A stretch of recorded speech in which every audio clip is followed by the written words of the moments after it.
Let's be real. We've all been there. You have a huge deadline, you know exactly what you need to do, but you find yourself organizing your sock drawer instead.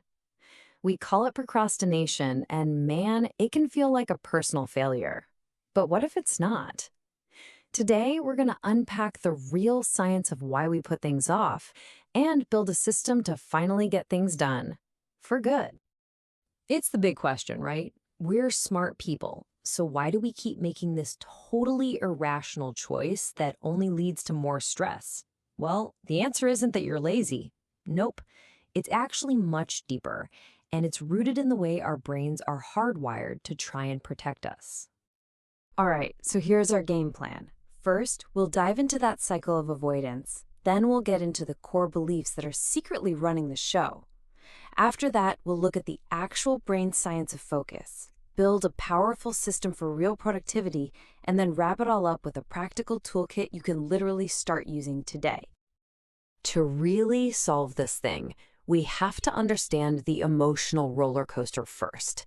And this cycle, oh man, it's so familiar it hurts.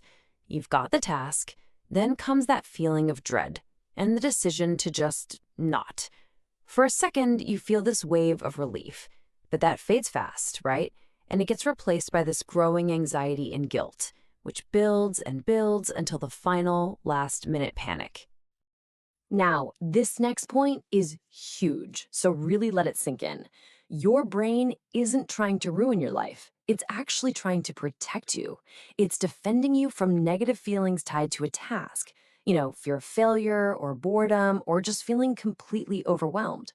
Procrastination is just a short-term and kind of misguided attempt to make yourself feel better right now. So, if it's a defense mechanism, what's it defending us from? What's really driving that fear? Well, to figure that out, we have to look under the hood at our own mental programming. And the answer often comes down to our deepest beliefs about our own intelligence, a concept that psychologist Carol Dweck just nailed. Okay, so if you're in a fixed mindset, you basically believe your talents are just fixed. They're set in stone.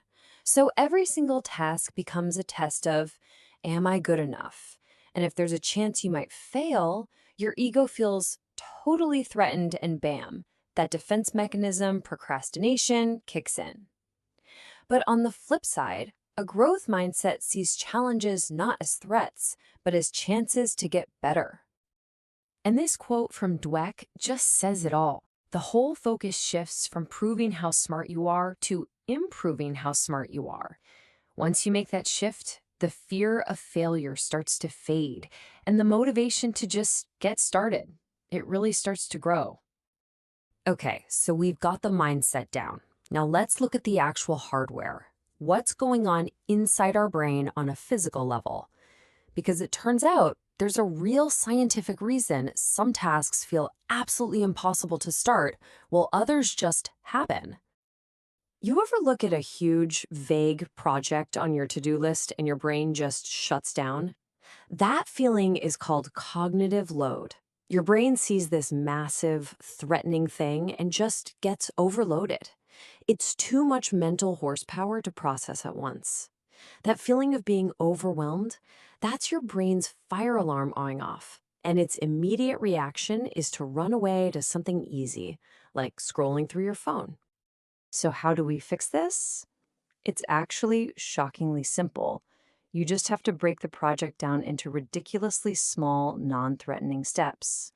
The goal is to make the very first step so easy your brain doesn't even bother pulling the fire alarm. You're not writing a 10-page paper. Nope. Your only job right now is to open a document and write the title. That's it. Anyone can do that. So we know how to trick our brain into getting started. That's huge. Now, let's zoom out and build a whole framework that makes that kind of focus our default setting. And for that, we're going to turn to the amazing work of author Cal Newport and his idea of deep work. The absolute key here is to realize that not all work is created equal. Deep work, that's where the magic happens. It's where you learn hard things, create real value, have those breakthroughs. Shallow work, well, it has to get done, but it doesn't really move the needle. A truly effective system is all about maximizing the deep stuff and minimizing the shallow. And what's really cool about this is that there's no one-size-fits-all solution. Newport lays out 4 different ways to approach it. Whether you can lock yourself away like a monk or you have to squeeze in focus time like a journalist on a deadline, there's a system here for you.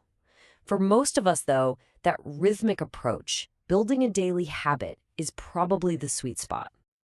And here's a reality check that should actually make you feel better.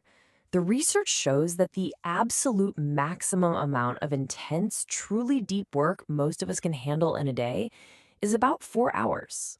Why? Because that kind of intense focus is literally expensive for your brain. It burns a ton of glucose. After a few hours, your brain is just running out of gas. So the goal isn't to work 12 hours straight, it's to protect those few golden hours like a fortress. This quote just captures the whole spirit of a deep work system perfectly. It's not about waiting around for some magical bolt of inspiration. It's about systematically, consistently showing up and doing the work. Day in, day out. You work like an accountant. Okay, time to make this real. Let's build a concrete system with some powerful, practical habits you can weave into your daily routine. This is a section you might want to come back to a few times as you really start to build out your own personal system. This might sound a little weird, but one of the best ways to get good at working is to get really good at stopping. See, without a clear finish line for the workday, our brains never really switch off.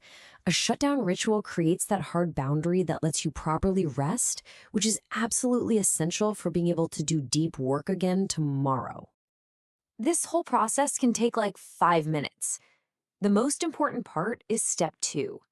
Getting tomorrow's plan out of your head and onto paper. That tells your brain, hey, don't worry, we got this handled, which lets it fully power down. And that verbal cue at the end, I know, it feels a bit goofy at first, but trust me, it works. It's a powerful trigger that trains your brain to let go. We all know our phones can be a black hole for productivity, but what if we flipped that script and turned technology into an ally? You can use apps to enforce your focus time, to organize all those tiny tasks we broke down earlier, and even automate the boring stuff that drains your energy. The goal is to design an environment that actually helps you win. So here it is, the big secret.